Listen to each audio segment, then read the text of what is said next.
ரஹ்மான் ரஹீம். அளவற்ற அருளாளனும் நிகரற்ற அன்புடையவனும் ஆகிய அல்லாவின் பேருதவியால் ஆரம்பம் செய்கின்றேன். அல்லாவின் நல்லடியார்களே, அல்லாவுடைய திருத்தூதர் அவர்களுடைய மகள் பிவி பாத்திமா அவருடைய வாழ்க்கையில் நடந்த ஒரு சிறு சம்பவத்தை பற்றி பார்ப்போம். ஒரு முறை நபி பெருமானார் ஸல்லல்லாஹு அலைஹி வஸல்லம் அவர்கள் அருமை புதல்வி பாத்திமா அவர்கள் பெண்களுக்கு தலைவியாகிய பாத்திமா ரலியல்லாஹு தஆலா அன்ஹா அவர்கள் ஒரு அருமை குழந்தைகளிடம் உடல் நலம் குறைவின் காரணமாக 3 நாட்கள் நோன்பு வைப்பதாக இறைவனிடம் நியத்து வைத்தார்கள்.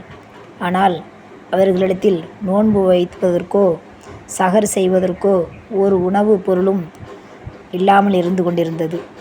ஆனாலும் அவர்கள் கஷ்டப்பட்டு பஞ்சு நூற்றதின் காரணமாக அவர்களுக்கு சோளம் கிடைத்தது. அதை கொண்டு அவர்கள் தம் குடும்பத்துக்கு தேவையான 2 ரொட்டிகளை மட்டுமே சுட்டார்கள். ஆனால் அவர்கள் நோன்பு திறப்பதற்காக ஆரம்பித்த சமயம் முதல் நாள் அன்று ஓர் ஏழை வந்தார். அந்த ரொட்டியையும் அவருக்கு கொடுத்து விட்டார்கள். 2ஆம் நாள் ஒரு அனாதை வந்தார். அப்பொழுதும் மனம் தளராமல் அந்த உணவையும் கொடுத்து விட்டார்கள்.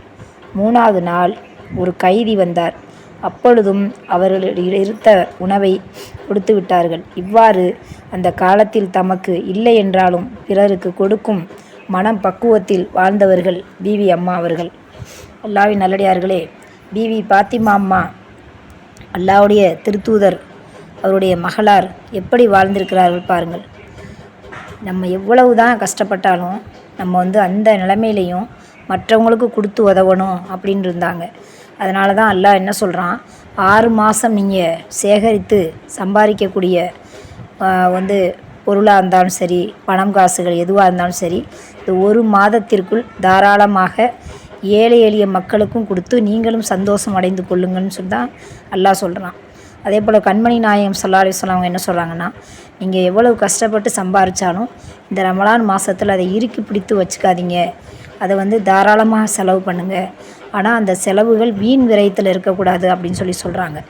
வீண் விரயத்தில் அந்த காசு எதுக்குமே அமல்களுக்கும் இல்லாமல் உங்களுக்கு இல்லாமல் மற்ற நஷ்டமான வீண் பொழுதுபோக்கான விஷயத்துக்கு அது போயிடுச்சுன்னு சொன்னால் எந்த பயனும் இருக்காது. அது உங்களுக்கு நன்மை ஆகாது அப்படிங்கிறத நம்ம இஸ்லாம் உணர்த்துது. அல்லாஹ்வின் நல்லடியார்களே, அதனால் லேடிஸுகளுக்கு காசுகள் பணங்கள் எது இருந்தாலும், அதே போல் நம்மளுக்கு ஆண்களுக்கு எந்த பணம் காசுகள் நெஹமத்துகளை எல்லாம் தந்திருந்தாலும் அதை எந்த வழியில் தீன் வழியில் செலவு பண்ணுறோமா, அல்லது நமக்காக பண்ணுறோமா, அல்லது சொந்தங்களுக்காக பண்ணுறோமா, அல்லது எத்தீமான மக்களுக்கு பண்ணுறோமா அப்படிங்கிறத யோசித்து பயனுள்ள வகையில் செலவு பண்ணணும். இந்த ரமலான் மாதத்தில் அது ஹலாலாக சம்பாரிச்சிருக்கணும். நம்ம ஒருத்தவங்களுக்கு கொடுக்குற காசு கூட அது வட்டியாக இருக்கக்கூடாது. வட்டியில் வரக்கூடிய எந்த பொருள்களுமே மற்றவங்களுக்கு உபயோகமற்றதாக ஆயிரும். நீங்கள் அது வேஸ்ட்டு. அது நீங்கள் எந்த பொருளாக கொடுத்தாலும் அது பொருளாக இறைவன் முன்னாடி காட்டப்பட மாட்டாது. அது ஒன்றுமே இல்லாத பொய்யாகிவிடும். எப்படி ஒரு பொய் ஒத்த காலில் தான் நிற்குமோ, அதே போல் மெய் எந்த நிலையிலையுமே உண்மை 2 கால்லையுமே நின்றும்.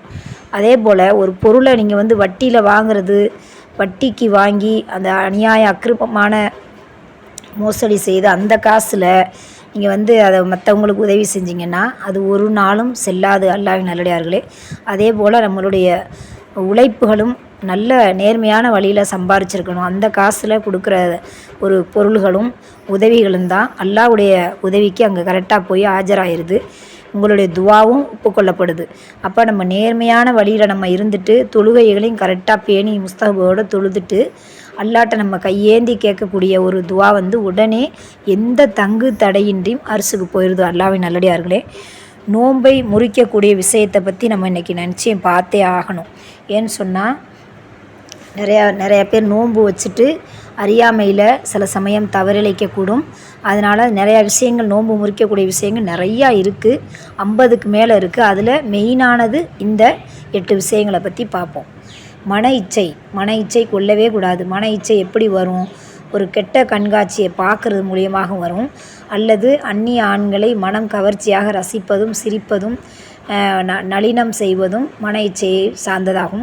அல்லது நம்மளை நம்ம கவர்ச்சியாக காட்டுறதுனாலையும் மன இச்சை அவங்களுக்கு ஏற்பட்டு அவங்க பாவியாயிருவாங்க அப்படிங்கிறதை நம்ம தெரிஞ்சுக்கணும். அதே சமயத்தில் தன்னுடைய கணவர் மனைவி பாதுகாப்பாக நடந்துக்கணும். இந்த ரமலான் மாதத்தில் வந்து ரொம்ப கண்ணியமாக சகோதரி சகோதரனை போன்று இருந்து கொள்ளணும். நோன்பு திறந்ததுக்கப்புறம் நம்மளுக்கு அல்ஹம்துலில்லாஹ் அல்லாஹ் கொடுத்த சந்தோஷங்களை அனுபவிச்சுக்கலாம், சஹருக்கு முன்னதாகவும் அனுபவிச்சுக்கலாம். ஆனால் நோன்பு அந்த முத்திரையை நம்ம வாயில் வச்சிட்டோம்னு சொன்னால், அல்லாஹ்வுடைய முத்திரை நம்ம வாயில் இருக்குன்னு சொன்னால், அதுக்கு நீங்கள் ரொம்ப ஜாக்கிரதையாக அந்த பேணுதலோட அல்லாஹ்வுடைய நோன்பை நம்ம நிறைவேற்றணும். அந்த கடமையில் தான் இருக்கணும்.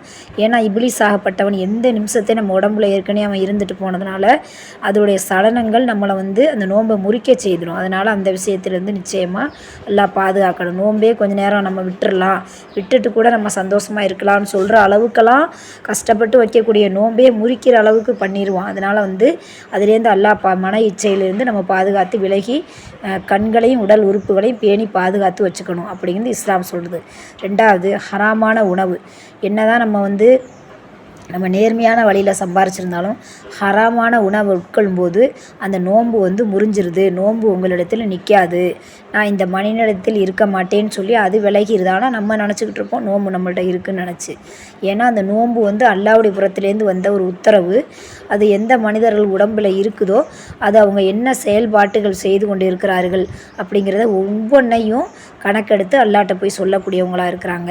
அதனால் அந்த நோன்பை நம்ம கண்ணியப்படுத்தணும். அவங்க மதிப்பு கொடுத்து மரியாதை கொடுத்து நம்ம வீட்டு விருந்தாளிகள் போன்று 30 நாளைக்கு நம்மளோட இருப்பாங்க. நம்மளுடைய சுக துக்கங்களில் பங்கெடுத்துக்குவாங்க. நம்மளுக்காக அல்லா இடத்துல மன்றாடி கேட்கக்கூடியவர்கள். அந்த நோன்பை நம்ம கண்ணியப்படுத்தி நம்ம அல்லாட்ட ஒப்படைக்கணும், கணக்குகளை ஒப்படைக்கணும். அல்லாஹ் நோன்பை நம்மளுக்கு கொடுத்து அது என்னென்ன நம்ம செய்கிறோம் நம்மளை கணக்கு பார்க்குறதுக்காக தான் அந்த ரமலான் நம்மளை வந்து அடைஞ்சிருக்குங்கிறத நம்ம நம்பணும். ரெண்டாவது, ஹராமான உணவை உட்கொள்ளவும் கூடாது. ஹராமான உணவு யார் கொடுத்தாலும் நம்ம போய் சாப்பிடவும் கூடாது. வட்டிக்காரவங்க வீட்டில் வட்டியிலேயே ஊறி கிடக்கக்கூடிய குடும்பங்களில் உணவு விருந்து ரமலான் மாதத்தில் வச்சாலும் அந்த பக்கம் எட்டி பார்த்துறாதீங்க. ஏதோ அதை நான் கண்மணி நாயகம் ஸல்லல்லாஹு அலைஹி வஸல்லம் அவங்க சொல்லியிருக்காங்க, நீங்கள் வட்டி வாங்குறவங்க வீட்டில் போய் சாப்பிடணும் கிடையாது, அவங்க வீட்டு நிழலில் நின்றுட்டு வந்தாலே முடிஞ்சு போச்சு, அது நம்மளுக்கு அது பாவம் வந்து சேர்ந்துருன்னு சொல்கிறாங்க. அந்த அளவுக்கு இருக்குதுன்னு பார்த்தீங்கன்னா இப்போ எந்த அளவுக்கு அது ரொம்ப மோசமாக இருக்குங்கிறத நம்ம உணர முடியுது. அப்புறம் புறம் பேசுவது. புறம் வந்து பேசக்கூடாது. ஒரு மனுஷனை பற்றி ஒரு முக்கியமான செய்தி சொல்லணும், இது சொல்லியே ஆகணும், இது முக்கியமான செய்தி அப்படின்னா நம்ம சொல்லிக்கலாம். ஆனால் அவதூறாக ஒன்றும் தெரியாமல் அவங்கள பற்றி புறம் பேசி நாளையும் பொழுதுகளையும் நஷ்டத்தில் கழிப்பது. நோன்பு வாயில் இருக்கும்போது புறம் பேசுகிறத தவிர்த்துக்கணும். அல்லாஹ் அதுலேருந்து நம்மளை நிச்சயமாக பாதுகாக்கணும். ஏன்னா கண்மணி நாயகம் பார்த்தப்ப முகமது நபி ஸல்லல்லாஹு அலைஹி வஸல்லம் வந்து நரகத்தில் பெண்களை தான் அதிகம் பார்த்தாங்க. அவங்க வாயில் சீலும் சலமும் இரத்தமும் வடிஞ்சு ஓடுறதையும் அந்த பெண்கள் கத்தி கதறுவதையும் கண்டார்கள். இவர்கள் ஏன் இப்படி துடித்து கொண்டு இருக்கிறாள்னு கேட்டப்ப இவங்க வந்து புறம் பேசியே காலத்தை கழித்தவங்க, அதில் இன்பம் கண்டவங்க, ஒருத்தவங்க பற்றி சொல்கிறதுலே இவங்க சந்தோஷத்தை அடைஞ்சாங்க, அதனால் அவங்க வாயில் சீல் சலமும் ஓடுது அப்படி சொல்லி காட்டினாங்க. அதுக்கு தான் உடனே வந்து தன்னுடைய மகளார்கிட்டையும் சஹாபார்கள் அவருடைய பெண்கள்கிட்டையும் ஆண்கள்கிட்டையும் அப்போவே எத்தி வச்சு அது பின்னாடி உள்ள சந்ததியும் என்னுடைய உம்மத்துக்கள் யாருமே வீணான விஷயத்தில் புறத்தில் நாட்களை கடத்திடாதீங்க, ஒருத்தவங்களை பற்றி புறம் பேசக்கூடாது அப்படின்னு சொல்லி எச்சரிக்கை செஞ்சாங்க. அந்த விஷயத்தில் நிச்சயமாக அல்லாஹ் நம்மளை பாதுகாக்கணும். அல்லாஹுக்கு சுப்ஹானஹு தஆலா அதுலேருந்து நம்மளை பாதுகாக்கணும். அதே போல் இன்னொரு விஷயம் என்ன பார்த்திங்கன்னா, மது அருந்தவே கூடாது. மது வந்து மதுவை குடித்தாதான் மதுவா அப்படிங்கிறது கிடையாது. சில பழக்க வழக்கங்கள் இப்போ அக்கிரமக்காரர்கள் எல்லா விஷயத்துலையுமே உபயோகப்படுத்தக்கூடிய விஷயம் மதுவாக இருக்குது. ஏன்னா வந்து இப்லீஸ் ஆகப்பட்டவன் என்ன செஞ்சுட்டான், மதுன்னு தெரிஞ்சுதானே மக்கள்கள் வந்து தொடமாட்டாங்க, வேறு விஷயத்தில் கலப்போன்னு சொல்லி மனிதர்களுக்குள்ளே ஊடுருவி எல்லா விஷயத்துலையுமே இப்போ எல்லாத்துலேயுமே கலக்கக்கூடியது போதையான விஷயங்களையும் அக்கிரமமான விஷயத்துலையும் இப்போ நிறையா புழங்கிக்கிட்டு இருக்குது. அந்த விஷயத்தை நம்ம பார்த்து எந்த உணவுகளில் ஹலாம் இருக்குது, மது போதையான விஷயங்கள் எதில் கலக்கப்பட்டிருக்குன்னு பார்த்து அதுலேருந்து நம்ம விலகிக்கணும். அதுக்காக நம்ம எப்படி அதுலேருந்து தப்பிச்சுக்கணும்னு பார்த்திங்கன்னா அல்லாஹ்ட்ட நம்ம துவா செய்யணும். அல்லாஹ் ஒருபோதும் அந்த ஹராமான பழக்கங்கள் எங்களுக்கு வந்துடாதபடி, அது உணவு வாயில் வந்துடாதபடி எங்களை பாதுகாத்துக்க, எங்கள் வாழ்ந்து நாங்கள் மௌத்தா போகிற வரையும் மதுவும் பக்கமும் போதைகளுக்கு அடிமையாயிராமல் எங்களை உடலையும் உறுப்புகளையும் எங்களை நப்சுகளையும் பாதுகாத்து கொள்வாயாக இந்த ரமலானில் முழுசாக கேட்டு வச்சுக்கோங்க.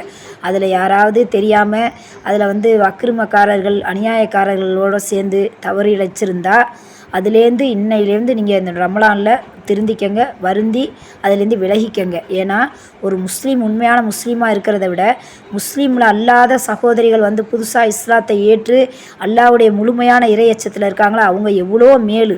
ஏன்னா அவங்கள அல்லாஹ் ரொம்ப நேசிக்கிறான். இஸ்லாம்னு சொல்லி பேரளவில் இருக்கக்கூடாது, உடலாலும் உள்ள தூய்மையோடு இருக்கணும். அவங்க தான் உண்மையான இஸ்லாம். இஸ்லாம் சொல்லப்பட்ட அத்தனை விஷயங்களையும் யார் தடுத்து நிற்கிறாங்களோ அவங்க தான் உண்மையான இஸ்லாம் அப்படின்னு சொல்லி நம்மளுடைய இஸ்லாம் கூறுது. அதே சமயத்தில் இஸ்லாத்தில் சேர்ந்தவங்க நம்மளை விட அவங்க அல்லாஹ்வை ரொம்ப நேசிக்கக்கூடியவங்களாகவும் இறைவன் நம்மளுக்கு கொடுக்க கட்டளைகளை அவங்க அளவுக்கு அதிகமாக கல்புல சுமக்கக்கூடியவங்களாக இருக்கிறாங்க.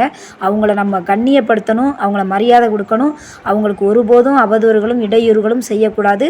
அவங்கள நம்ம ரொம்ப நேசிக்கணும், அவங்கள நம்மள சகோதரிகளாக அவங்க ஒன்றுபட்டவர்களாக இருக்கணும். அவங்க எது சொன்னாலும் உங்களுக்கு தெரியுமா, நாங்கள் பிறந்ததுலேருந்தே முஸ்லீம் சொல்லக்கூடாது.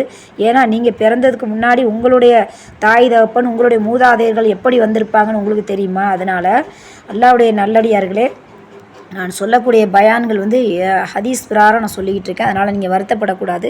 நிறையா பேர் சில பேரை காயப்படுத்திடுவாங்க. அது மாதிரி காயப்படுத்திடக்கூடாது. அவங்கள சொல்கிற உரிமை, நம்ம பழிக்கிற உரிமை நம்மளுக்கு கிடையாது. ஏன்னா அவங்க நம்மளை விட அவங்க ரொம்ப சிறப்புக்குரியவங்களாக இருக்கிறாங்க, இறையச்சம் அளவுக்கு அதிகமாக உள்ளவங்களாக இருக்கிறாங்க.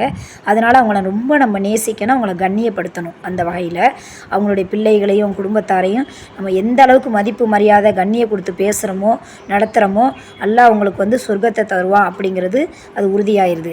மூணாவது, அதுக்கப்புறம் கெட்ட கண்காட்சிகள், கெட்ட அசிங்கமான விஷயத்தை நம்ம பார்க்கவே கூடாது. அல்லாஹ் சுப்ஹானஹு தஆலா இதை அதுலேருந்து தடுத்து வச்சுருக்கான்.